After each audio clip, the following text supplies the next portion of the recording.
Let me show you how we could take any code on the internet and put it into our Cursor AI. The technical term for this is called cloning a repo, but in reality, all we're doing is just taking all the code that exists in a repository like this. So that repository you just saw is a full-blown software that we're going to download into Cursor AI right now. To do this, it's actually quite simple. All you really need is a GitHub account, so make sure you create a GitHub account. It's completely free. We're going to hit clone repo.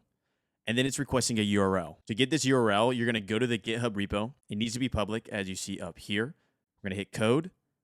And I'm going to do it through an SSH. You could alternatively do it through HTTPS. But for me, I'm going to do SSH here. And I'm going to copy this. I'm then going to click this again, paste it, and hit enter. It will then prompt you to ask, where do you want to put the code? I'm going to create a new folder. Call this folder whatever you want. This is where it's going. I'm going to say my code now. It's my code.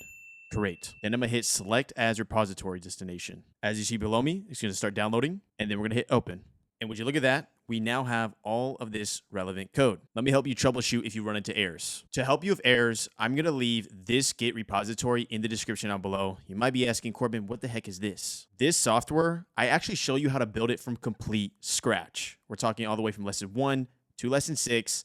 And then the big one that's coming out is 3 hours and 44 minutes, combining all this information into one video. Now, if you're watching this and it says down there like published 2 days ago, right now I'm currently rolling out each episode. But all you need to know, and especially if you get an error when it comes to SSH, is I'll make sure to leave this Google Doc that's part of this entire series in the description down below, which shows you how to create your SSH key. To be clear, an SSH key, all that really means in like normal language, just like regular, enough with this dev jargon, Corbin, is essentially it tells your computer that you own your Git profile and you can do commands locally on your computer to grab stuff like this code you just saw here. So if you run into errors, check out that Google Doc in the description down below.